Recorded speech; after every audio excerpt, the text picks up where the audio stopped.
rasanya tidak akan habis kita eksplor, terutama di bidang pertanian, karena tanahnya yang subur dan udaranya yang segar, termasuk yang akan kita ulas pada episode kali ini, yakni budidaya kentang yang merupakan salah satu jenis tanaman umbi-umbian paling laris di pasaran. Kentang yang ditanam di dataran tinggi tentunya lebih banyak dicari karena kualitasnya yang prima dan biasanya memiliki ukuran lebih besar. Jadi pemirsa Ruang Berkebun, terus saksikan program kesayangan Anda ini karena hanya disinilah kita bisa mendapatkan informasi menarik serta wawasan seru tentang bisnis tanaman di Indonesia.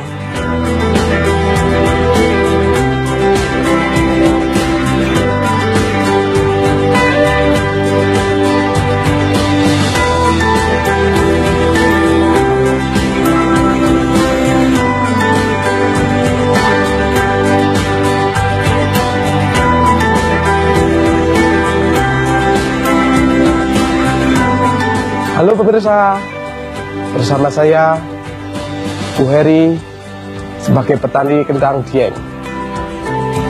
Saya menggeluti di bidang pertanian ini sejak tahun 2016. Motivasi saya untuk bertani itu dari orang tua saya yang dulu sebagai petani. Sehingga saya ingin meneruskan usaha orang tua saya di bidang pertanian kentang. Motivasi saya di bidang pertanian kentang salah satunya yaitu melihat petani kentang ini agak maju dan mendapatkan penghasilan yang bagus. Dari segi harga kentang sekarang sangat jauh berbeda dengan dulu. Sekarang udah bisa untuk menopang kehidupan sehari-hari. Kentang Dieng lebih tahan lama dibandingkan dengan kentang yang ada di daerah lain. Kalau di daerah lain, kentang hanya bertahan sampai 2 minggu atau 3 minggu.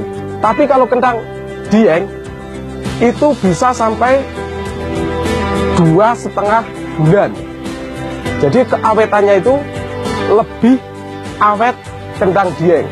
Itu adalah dari keunggulan kentang Dieng. Kentang Dieng juga mempunyai rasa, yaitu lebih gurih, kemudian lebih pulen. Itu dari segi rasanya.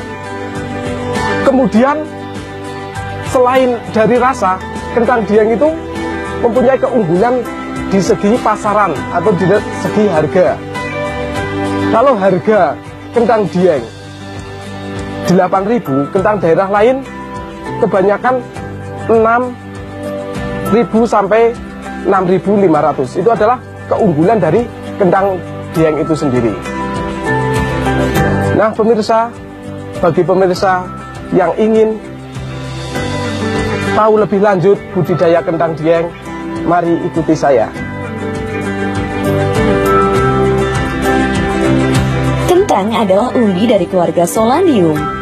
Tanaman kentang adalah primadona di kawasan dataran tinggi Dieng karena pada dasarnya kentang selalu mempunyai pasarnya sendiri, bahkan sampai diekspor ke luar negeri. Kondisi topografi kawasan Dieng yang bervariasi dan berbukit-bukit menjadikan segala macam jenis sayuran yang tumbuh di sini membutuhkan pengolahan tanah yang intensif.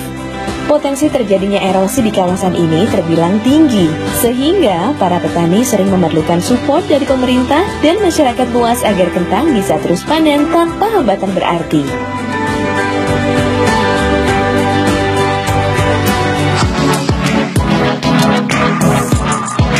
Wujudkan bersama IndiHome.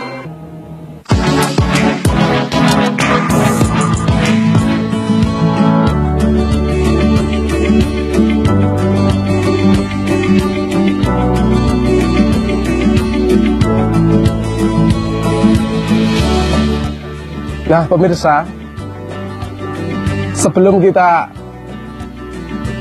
budidaya kentang Dieng, pertama adalah kita mempersiapkan lahannya dulu. Yang pertama untuk penggemburan tanah dulu supaya tanah itu menjadi gembur dan ditanami menjadi subur. Setelah proses penggemburan, kita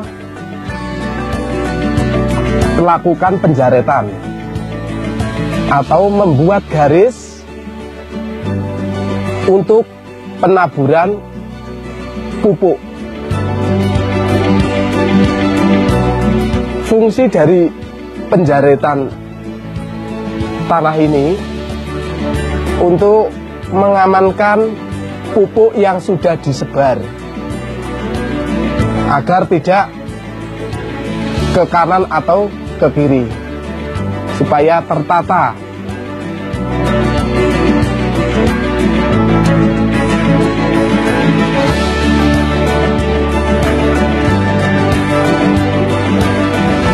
Nah, setelah membuat jaretan seperti ini, langkah selanjutnya yaitu pemupukan dengan pupuk kandang.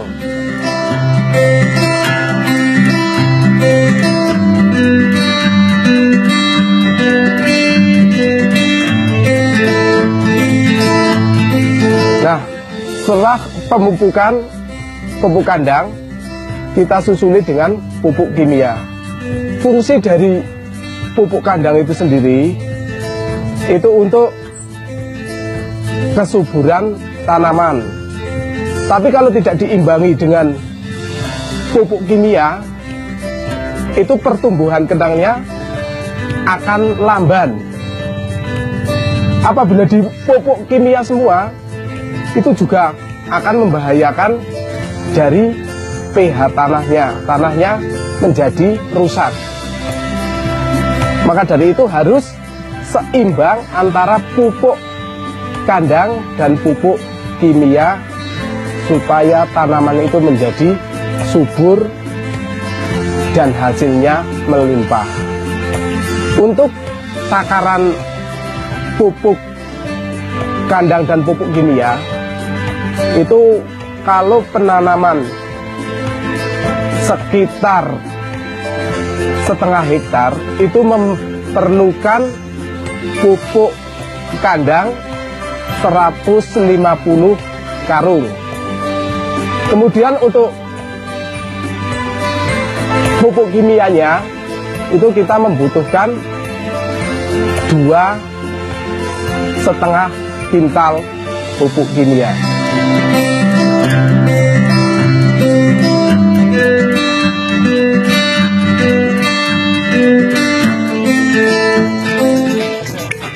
Nah, setelah kita melakukan pemupukan, terus kita buat kenungan atau penutupan pupuk supaya menjadi gundukan.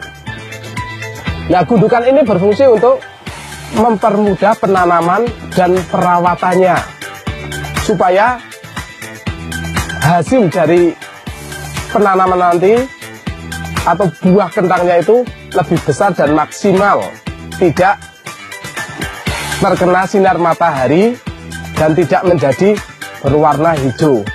Nanti akan lakunya lebih baik. Kalau berwarna hijau itu nanti tidak laku di pasaran.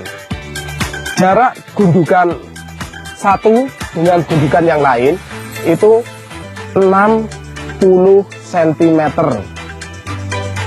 Kalau lebih besar itu lebih bagus, karena untuk panennya itu lebih besar buah kentangnya.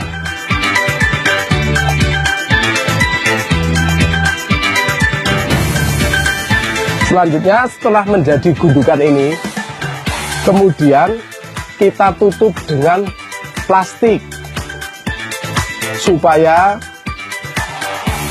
memperlambat pertumbuhan gulma.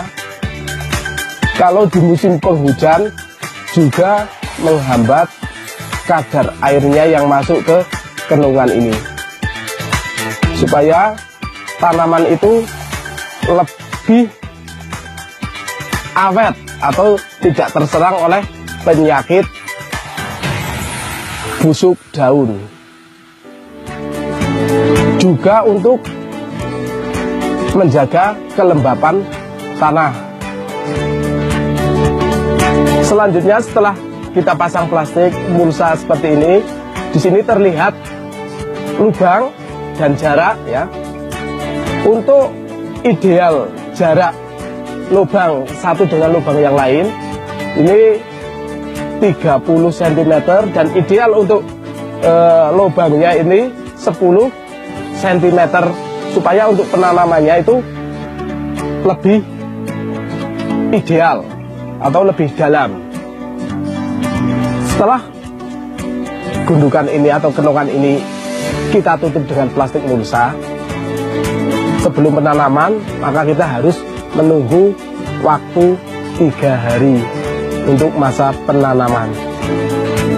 Dengan maksud untuk waktu 3 hari itu supaya pupuk kandang dan pupuk kimianya terurai atau pupuk kimianya larut dengan tanah dan pupuk kandangnya. Ya, kira-kira setelah gundukan di plastik mulsa semua, sebelum penanaman kita dalam 3 hari untuk menunggunya itu kita lakukan yaitu penyiraman terlebih dahulu supaya tanah menjadi basah atau sudah menyimpan air. Untuk di musim kemarau kita wajib menyiram tanah ini supaya kadar airnya di tanah ini terpenuhi. Kalau di musim hujan itu kita tidak usah membutuhkan air untuk penyiraman tanah karena sudah terpenuhi air dari air hujan tersebut. Setelah menunggu waktu 3 hari ini, untuk tanah sudah basah, kita menuju ke penanaman kentangnya. Sebelum kita menanam, kita buat lubang seperti ini supaya bibit kentang itu tumbuh dengan baik. Kemudian paling bagus masa penanaman itu sebenarnya adalah di bulan Mei, sehingga panennya itu sudah melaju ke bulan Juli. Karena di bulan Mei masih banyak hujan, tapi curah hujannya sudah tidak lebat seperti bulan Januari atau Februari, sehingga tanaman itu menjadi kokoh dan menjadi lebih bagus.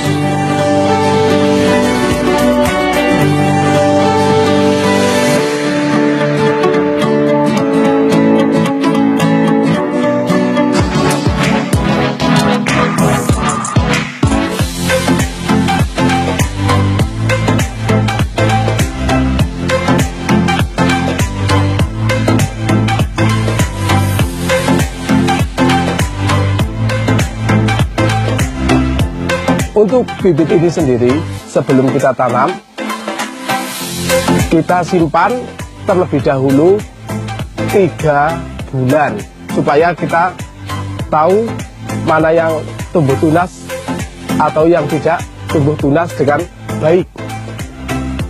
Tunas yang baik itu untuk penanamannya itu sekitar 2-4 cm.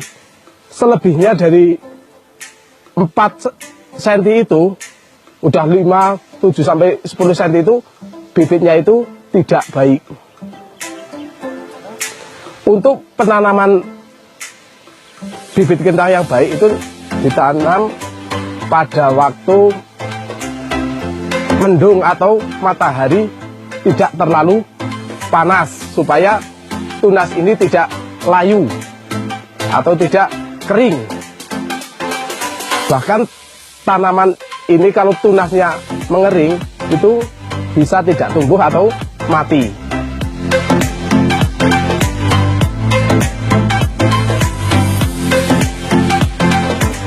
Setelah kita lakukan pelubangan atau konjo, kemudian kita masukkan bibit kentang ini ke dalam lubang yang sudah dipanja. Terus diuruk kembali. Setelah bibit masuk, ditutup kembali dengan tanah.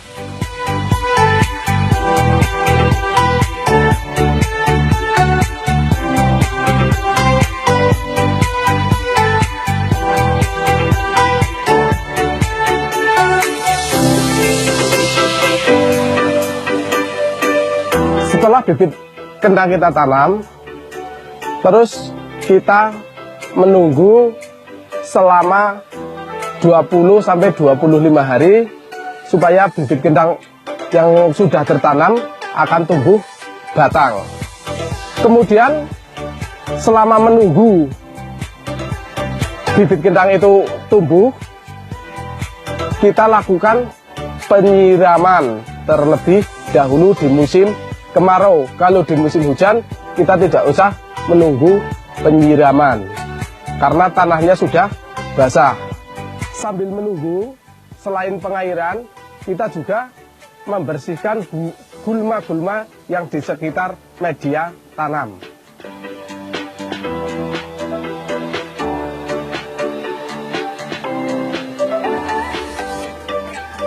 Setelah penanaman, kita lakukan yaitu perawatan. Ada beberapa perawatan setelah penanaman bibit kentang tersebut. Yang pertama di musim kemarau yaitu perawatannya dengan mengairi. Kita juga harus tahu kondisi tanahnya tersebut. Kalau tanahnya kering, maka harus kita siram. Tapi kalau tanahnya lembab, itu tidak usah disiram. Karena sangat berpengaruh kepada tumbuhan. Apabila kebanyakan air, apalagi sampai tergenang, itu akan mengakibatkan kebusukan pada tanaman kentang tersebut. Bisa busuk dari daunnya, bisa busuk dari bijinya. Maka dari itu kita lakukan penyiraman dengan teliti dengan kondisi tanah yang ada. Kemudian penyiraman yang bagus itu yaitu pada pagi hari atau sore hari biar tanah itu cepat basah. Penyiraman ini, yang dimaksud dengan penyiraman ini adalah mengganti bibit kentang yang sudah ditanam tapi tidak tumbuh atau busuk. Jadi kita ganti kembali dengan bibit yang baru yang sudah bertunas. Masa penyiraman tersebut itu maksimal umur 1 bulan.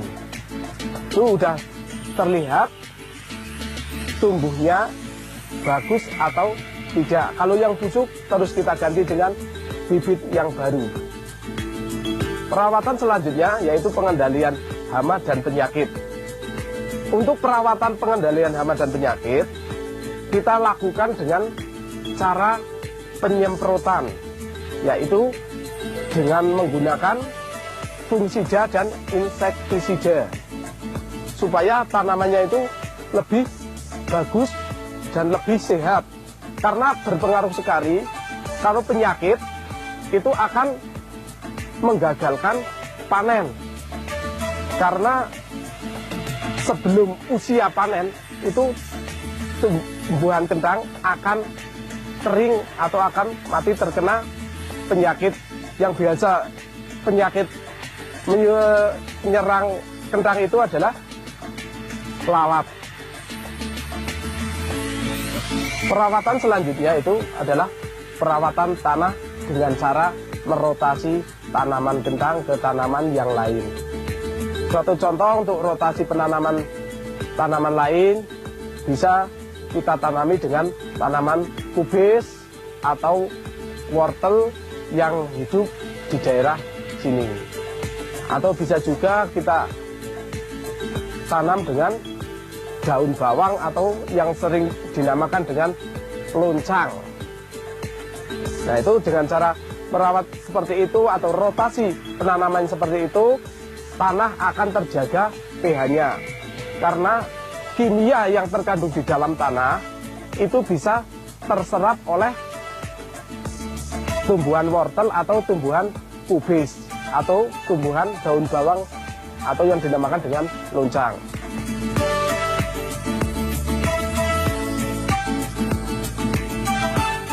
Nah pemirsa, ini adalah waktu yang ditunggu-tunggu oleh petani, yaitu panen kentang.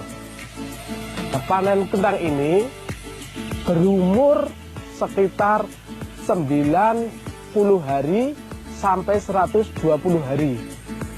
Karena kalau terlalu dini atau terlalu tua itu juga tidak bagus. Kalau yang terlalu dini itu panennya, buahnya itu akan mudah rusak, yaitu kulitnya mudah lecet, itu terkena apapun, goresan sedikit aja lecet. Kemudian kalau pemanenan yang terlalu tua itu juga nggak bagus, karena resiko pemanenannya itu buahnya busuk. Dari penanaman bibit kentang yang sejumlah 500 biji itu bisa menghasilkan kentang 300 kilo sampai 350 kilogram per 500 biji kentang. Ini ciri-ciri panenan kentang yang bagus adalah seperti ini. Nah, ini jadi kentangnya itu banyak yang besar dibandingkan yang kecil. Kalau panenannya jelek itu banyak yang kecil daripada yang besar. Jadi untuk nilai jualnya itu nggak ada kalau kecil-kecil seperti ini. Kentang mengandung karbohidrat yang tinggi, mengandung vitamin C yang dapat menjaga kondisi tubuh, dan potasium yang dapat mengurangi kolesterol, serta mengatur pH dalam tubuh. Bahkan, kulit kentangnya pun punya manfaat juga, yaitu membantu memenuhi kebutuhan serat, serta kaya akan vitamin B6 yang bermanfaat untuk membantu proses pencernaan. Kalau mau budidaya kentang dieng yang bagus seperti apa, ini adalah tips saya. Yang pertama adalah pemilihan kualitas bibit yang bagus. Itu yang pertama. Kemudian yang kedua yaitu untuk perawatannya. Perawatannya itu lebih dimaksimalkan supaya hasilnya lebih bagus. Yang ketiga yaitu pengolahannya. Ya jangan cuma kita biarin seperti pengolahan biasa, tapi dimaksimalkan untuk pengolahannya. Jadi hasilnya akan maksimal seperti ini. Nah pemirsa, apabila ingin tahu lebih lanjut tentang budidaya kentang dieng, bisa datang ke tempat saya. Bisa datang ke desa tertinggi di Pulau Jawa, yaitu Desa Sembungan atau yang terkenal dengan sunrise-nya Bukit Sikunir. Atau bisa buka atau inbox lewat Facebook, yaitu dengan nama Bu Heri Kanaya. Nah pemirsa, itu sekilas informasi dari budidaya tanaman kentang dari saya. Semoga bermanfaat, menginspirasi Anda semua untuk berbudidaya kentang dieng. Salam petani. Yes. Pemirsa Ruang Berkebun, budidaya kentang memang membutuhkan waktu yang tidak sebentar dan harus memikirkan biaya perawatan yang tidak murah. Namun, perjuangan dan proses demi proses kita belajar tentunya akan memperoleh hasil yang sepadan jika kita percaya. Sampai jumpa di episode selanjutnya. Salam budidaya dan selalu peka dengan kekayaan asri alam Indonesia.